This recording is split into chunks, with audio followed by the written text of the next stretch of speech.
A veces los predicadores nos gusta buscar en la Biblia algún texto que nadie ha predicado o una cosa sobre la que nadie cae en ello, y de repente empiezas porque en tal libro, un libro del que nadie predica, en tal capítulo, tal versículo, anda, y nunca había visto eso.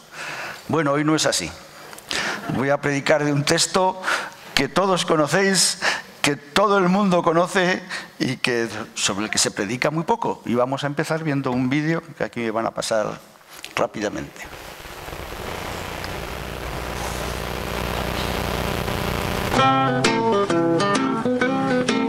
Un hombre bajaba hacia Jericó y a medio camino el pobre topó con unos ladrones que sin compasión le dieron de palos hasta que cayó. Sáquenme de aquí que estoy medio muerto, no quiero morir en este desierto. Ayuda pedía sin saber a quién. Pasó un sacerdote de Jerusalén, fingió no escucharle aunque oyó muy bien, y haciéndose el sordo se alejó de él. Sáquenme de aquí que estoy mal herido, no quiero morir en este camino. Al cabo de un rato se acercó un levita y viendo al herido que le solicita, dando un rodeo el encuentro evita, apresura el paso y se pierde de vista. Sáquenme de aquí que estoy medio muerto, no quiero morir en este desierto. Acertó a pasar un samaritano, que es un extranjero allí despreciado. Al ver las heridas de aquel pobre hermano se compadeció, le tendió la mano, curó sus heridas con aceite y vino, con mucho cuidado lo subió al pollino. En una posada del pueblo vecino lo dejó encargado y siguió su camino. Díganme quién fue del prójimo hermano, si fue el sacerdote o el samaritano, o si fue el levita, ¿cuál fue más humano? Entonces un doctor de la ley se levantó y para probar a Jesús le preguntó: Maestro, ¿qué debo hacer para heredar la vida eterna? Jesús le contestó: ¿qué está escrito en la ley? ¿Cómo lees? Estoy leyendo Lucas 10, del 25 al 37. Si lo podéis proyectar, especialmente para los no oyentes, les vendrá muy bien. Él respondió: amarás al Señor tu Dios con todo tu corazón, con toda tu alma, con todas tus fuerzas y todo tu entendimiento, y a tu prójimo como a ti mismo. Jesús le dijo: has respondido bien, haz esto y vivirás. Pero él, queriendo justificarse a sí mismo, dijo a Jesús: ¿y quién es mi prójimo? Entonces Jesús respondió: un hombre descendía de Jerusalén a Jericó y cayó en manos de ladrones que lo despojaron. Lo hirieron y se fueron, dejándolo medio muerto. Por casualidad un sacerdote descendía por aquel camino y al verlo pasó por el otro lado. De igual modo un levita llegó cerca de aquel lugar y al verlo pasó por el otro lado.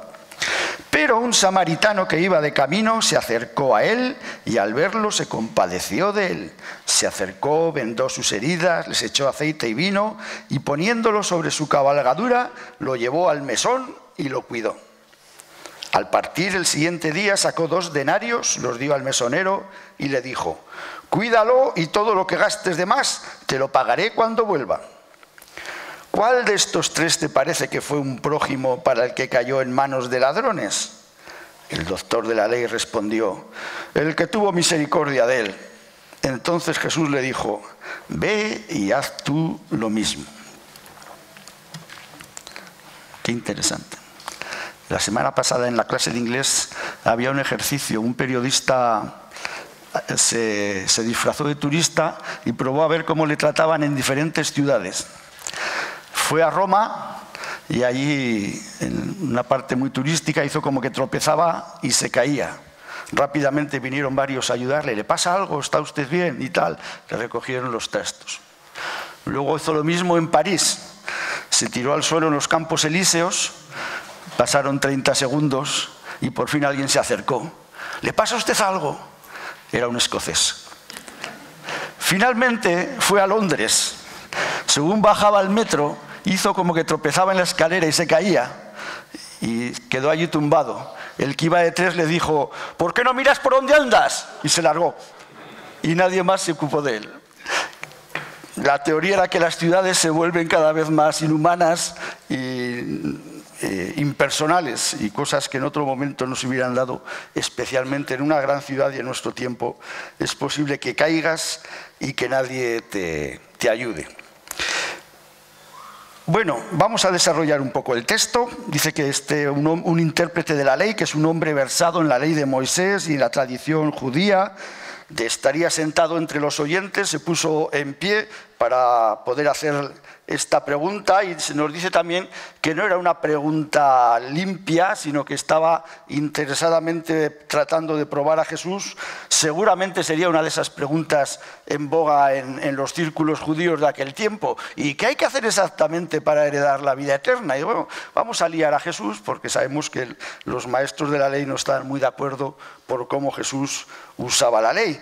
Pero Jesús, que era bastante inteligente y conocía todas las nacionalidades, aquí se hizo gallego y contestó a una pregunta con otra pregunta, que es una solución que los gallegos sabemos que se usan con gran frecuencia y que tiene muy buenos resultados. ¿Qué está escrito en la ley? Se supone que el otro, siendo maestro de la ley, pues debiera conocer la respuesta. Y este hombre, pues sorpresivamente, usa dos textos del Antiguo Testamento, Deuteronomio 6:5 y Levítico 19:8, y le dice: amarás a Jehová tu Dios de todo tu corazón, de toda tu alma y con todas tus fuerzas. Eso es lo que dice Deuteronomio. Levítico dice: no te vengarás ni guardarás rencor a los hijos de tu pueblo, sino amarás a tu prójimo como a ti mismo, yo Jehová. Bueno, es un poco más extenso, pero él mezcló esos dos textos y le dio esta respuesta con la que Jesús estuvo de acuerdo con él. Has respondido bien.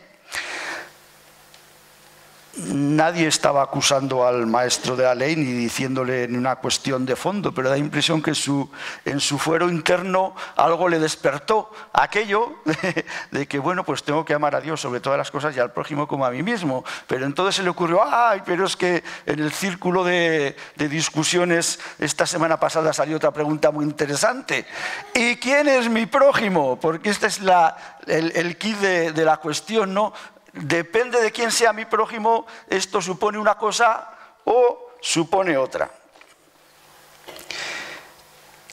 Bueno, pues Jesús, en vez de responderle también directamente quién es su prójimo, y quizás la respuesta que todos estuvieran esperando hubiera sido que hubiera dicho pues su familiar, su amigo, los de su raza, los que viven en su casa, pero entonces Jesús pues cuenta esta parábola también desarrollada, tiene una presentación, un nudo y un desenlace, como toda buena historia, ¿no? No da muchos datos del viajero, pero todo el mundo en la audiencia supondría que el viajero era un judío.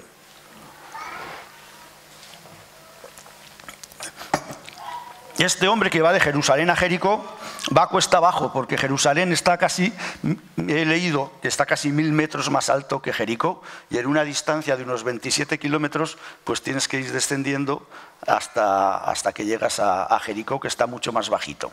El camino, aunque era una gran vía en aquel tiempo de comunicación, porque había mucho trasiego entre Jericó y Jerusalén, de hecho parece ser que muchos sacerdotes vivían en Jericó, entonces como los que vivís ahora en Quintana Dueñas o en Villagonzalo, que para tener una mejor casa y más tranquilidad, pues venís por aquí a Burgos a trabajar, al colegio, lo que sea, pero luego vuestra casita pues está un poco más apartada, pues parece que muchos sacerdotes, por lo que he leído, vivían en Jericó, y este habría terminado su servicio en el templo y se volvía a su casa. Como el camino era muy transitado, pero también tenía zonas que eran bastante desérticas, y pues los ladrones dijeron: este es un buen sitio, aquí hay negocio, nos podemos esconder y además pasa mucha gente.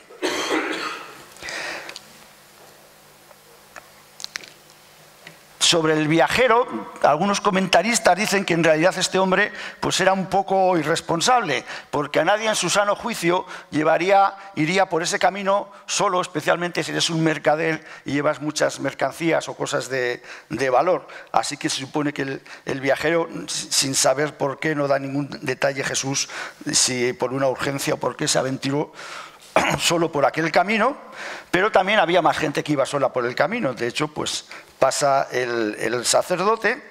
Este hombre tenía una razón muy poderosa para no acercarse a aquel hombre, porque un sacerdote, si tocaba a un muerto, pues quedaba inmundo, y quitarte la inmundicia supondría que este hombre tendría que volverse inmediatamente a Jerusalén en vez de ir a su casa, y el proceso de limpiarse para quedar otra vez, quitarse encima la inmundicia y quedar limpio, le llevaría como una semana.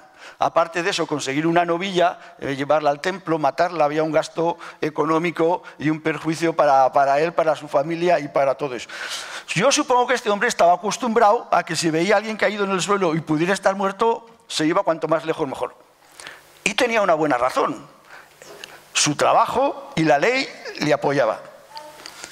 Y luego viene el levita pues ya no tenía tanto, no era tan importante todo este tema de la contaminación. Los levitas pues eran ayudantes de los sacerdotes en el templo, pero quizás vio al sacerdote, y oye, si tú ves al sacerdote que se aparta y se va, pues hombre, el ejemplo a seguir es ese.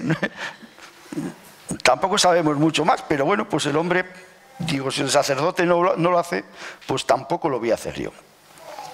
Hasta que viene el samaritano. Todos sabemos que los samaritanos pues eran aborrecidos por los judíos y mutuamente también, los judíos por los samaritanos. Cuando Jesús se encontró con la mujer samaritana en el pozo, la mujer sorprendida le dijo: ¿cómo tú que eres judío me hablas a mí que soy samaritana? Sorprendiéndose que Jesús hiciera eso: soy samaritana, soy mujer, no me conoces y vienes y me hablas, pues eres un tipo un poco raro, ¿no? Según la Misná, la ley oral judía, no sé cómo se pronuncia esto, Seviz, capítulo 8, versículo 10, dice: el que come el pan de los samaritanos es como uno que come la carne del cerdo. Bueno, no tenía ninguna razón de peso este hombre para pararse y atender a aquel que a saber cómo estaría en mitad del camino, pero dice que se movió a misericordia con aquel hombre. Y la ayuda que le prestó fue total y plena. Le proporcionó la emergencia inicial. Llevaría el kit ese de primera ayuda ahí en el burro, o no sé cómo sería. Le transportó a un lugar donde se le pudiera atender mejor, pagó su hospedaje y se aseguró de que tras su marcha siguiera bien atendido mientras tuviera alguna necesidad. Dice que le curó las heridas con aceite y vino. Y bueno, podríamos hacer, porque el aceite y vino también se derramaba en los sacrificios en el templo, ¿no? Podría haber, ¿qué sacrificio más interesante? Este derrama aceite y vino sobre las heridas del que se ha encontrado en el camino. El sacerdote derrama aceite y vino sobre un sacrificio en el templo. Y parece que a Jesús le gusta más este otro sacrificio. ¿Y qué hay del mesonero? Si tú fueras el mesonero y te traen a un herido y te lo dejan aquí, oye, atiéndele, te pago lo que haga falta y si gasta más a la vuelta te lo daré. Yo creo que hay un buen ejemplo aquí también de una buena obra siempre necesita generalmente a más de uno. Cuando se trabaja en equipo las cosas funcionan bien. Y aquí no lo dice, pero yo estoy convencido de que este mesonero conocía al samaritano. Este hombre habría pasado por allí más veces, porque si no, no se hubiera fiado de él. Un mesonero judío que le dejas a un samaritano herido, aunque le paguen los gastos, en cuanto que el samaritano se hubiera ido, pues a saber qué hubiera hecho. A saber qué hubiera hecho.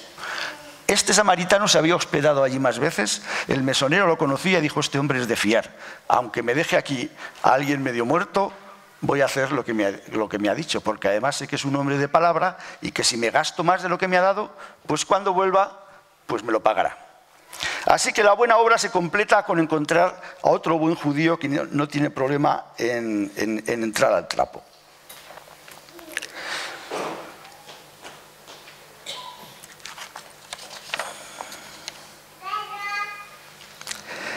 Termina el desenlace de la parábola cuando Jesús ahora le hace la pregunta al maestro de la ley, y ya no, en realidad no le da una respuesta otra vez directa, vuelve a ser el señor Gallego, otra pregunta: ¿quién fue el prójimo para el que cayó en manos de los ladrones? Y la evidencia es tal después de la expresión, todo lo que hay tal evidencia que el hombre reconoce, pues el que fue movido a misericordia, ese fue. Y Jesús le dice, bueno, pues haz tú lo mismo. Para nosotros, debiéramos de tener claro quién es nuestro prójimo, porque según esto, es una parte muy importante para alcanzar la vida eterna. ¿Algunos queréis alcanzar la vida eterna aquí? ¿Solo unos pocos? Pues yendo a este texto, esto es fundamental, saber quién es tu prójimo para alcanzar la vida eterna. Así que si no tenemos claro, como el maestro de la ley, quién puede ser, ya andamos preguntando, ¿quién será mi prójimo? A lo mejor ese no lo es. Y la historia lo que nos dice es que cualquiera que encuentras en necesidad, ese es tu prójimo. Aunque sea un inconsciente o un insensato que se ha metido en el camino de Jerusalén a Jericó él solo, sabiendo que está plagado de ladrones. No lo digo yo, lo dice la palabra de Dios. Y esto es grave y serio. Podemos dar muchas vueltas a la teología, a las cuestiones que queramos, pero al final el Evangelio es esto. Y cuando a Jesús le hicieron una pregunta aparentemente complicada, lo respondió de una manera muy sencilla. En algunas culturas la hospitalidad y el atender al que tiene necesidad está muy arraigado y forma parte de su forma de ser. La revista La Fuente es una revista que llega por ahí vía internet. Yo no sé por qué me llega, porque yo nunca me he suscrito, pero cuenta, este último mes tiene un reportaje sobre la hospitalidad y hay varias personas que dan su testimonio sobre cómo han sido hospitalarios con ellos o cómo han sido ellos hospitalarios con otros. Y esta dice: soy una mujer de 71 años, siempre he brindado mi casa a quien lo necesite. Vivo sola, soy viuda. Mi esposo falleció hace un año. Él también era muy hospitalario. Vivo en Cuba. Aquí hay muchas carencias. Hace unos meses nuestro pastor tenía que hacer trabajos de plomería y carpintería para cuando llegara su esposa con un nuevo bebé. Él vino acompañado de hermanos que iban a estar varios días en función de estos arreglos. O sea, los cogió en su casa. Dios puso en mi corazón ayudarles con hacerles almuerzo, comida y meriendas los días que fueran necesarios. Fueron 9 días y en ningún momento pensé en que se me agotaría mi reserva. No faltó nada en esos días. Lo interesante es que cuando se fueron ya no me quedaba nada. ¿Y cuál no sería mi sorpresa que ese mismo día mi yerno vino con una provisión que me mandó mi hermano de sangre, que suplió todas mis necesidades y aún más de lo que jamás imaginé? Esta mujer seguramente habrá leído 1 Timoteo 5:10, que hablando sobre las viudas dice que tengan testimonio de buenas obras. Si ha criado hijos, si ha practicado la hospitalidad, si ha lavado los pies de los santos, si ha socorrido a los afligidos, si ha practicado toda buena obra. Y ahí la tenemos. Lees un texto como este y dices, pues entonces yo iba a hacer esto. Habría que explicarle también al pastor y a los que le acompañaban que cuando a uno le acogen en una casa, hombre, por lo menos trata de suplir los gastos que tengas. Pero, qué cultura tan interesante. La mujer ni se plantea que los que han venido le tengan que dar algo. Da la impresión, en su expresión, lo único que hay es una confianza en Dios de que alguien tiene necesidad. Y aquí estoy yo. Porque dice 1 Timoteo 5:10 que las viudas tenemos que hacer esto. No tiene ni un reproche, ni una queja. Fíjate qué abusones, ha venido el pastor, se ha comido todo lo que tenía y se ha ido y me ha dejado en la pobreza. No, simplemente ha hecho lo que tenía que hacer, aplicar 1 Timoteo 5:10 y confiar en que Dios suplirá las demás cosas. Y eso también es el evangelio sencillo y auténtico. Ese es el evangelio. Hacer lo que tienes que hacer y quedar en manos de Dios. Pues eso hacía Jesús. Pues estos han venido a matarme, pues Dios sabrá. Vienen a matarme, pues yo no hago nada. Dios sabrá. Y Dios sabe. Ahí está la fe. Ahí está la fe. No tenemos todavía muchas viudas, gracias a Dios. Paciencia. Los hombres tenemos menos expectativa de vida que las mujeres. Va a llegar el día en que esto esté lleno de viudas. Va a ser maravilloso. Cualquier persona que venga a la iglesia va a estar en la gloria. Nuestra cultura cristiana actual, esto debería ser como vemos en la viuda cubana, que bien, parte de la cultura cubana. Pero ¿qué piensan a nuestro alrededor cuando piensan en un cristiano? ¿Crees que piensan que un cristiano es alguien como el buen samaritano? Yo creo que no. Y en cambio, debiéramos de comportarnos como él, de manera que cualquiera que oyera hablar de un cristiano dijera: los cristianos, da gusto con ellos, son como el buen samaritano. Como caigas en sus manos, te ha tocado la lotería. No te faltará nada, te tratarán a cuerpo de rey. Eso debiera ser parte de nuestra cultura. Los que nos conocen debieran de pensar así de nosotros. No lo digo yo, lo dice el Evangelio. A mí no me vengáis luego con historias, que yo no me estoy inventando nada.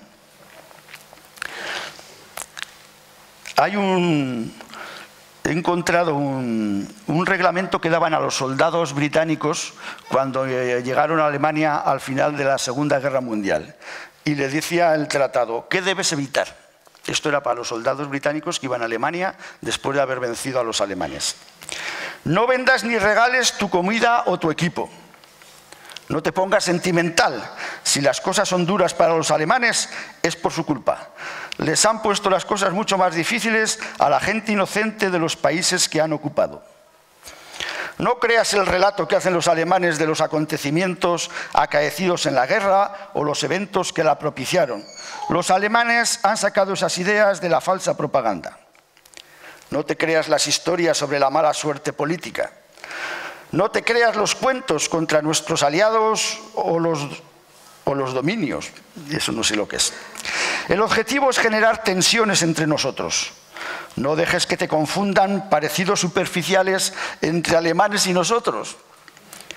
No te busques problemas. Un país de cultura cristiana llega a otro también de cultura cristiana. Los que llegan a ese país, las recomendaciones que reciben son estas. ¿Hubieras recomendado eso a Jesús? ¿Cuántos de esos soldados, si les hubiéramos preguntado, hubieran dicho: ¿tú eres cristiano? Ah, sí, sí, claro, soy inglés.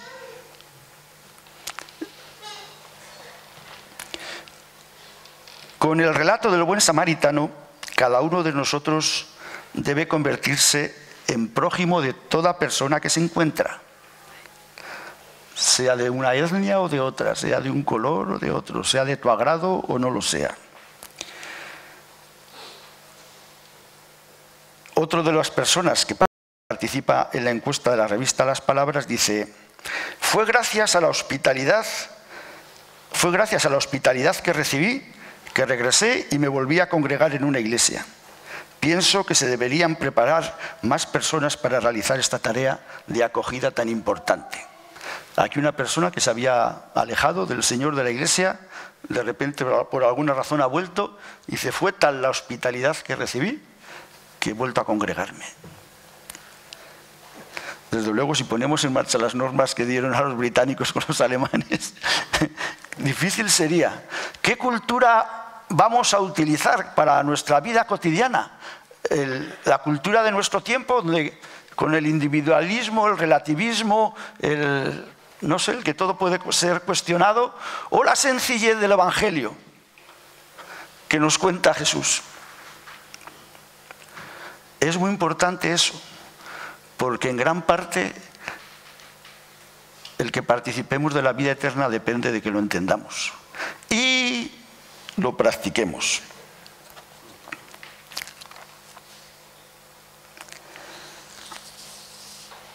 Amén. Ya acaba.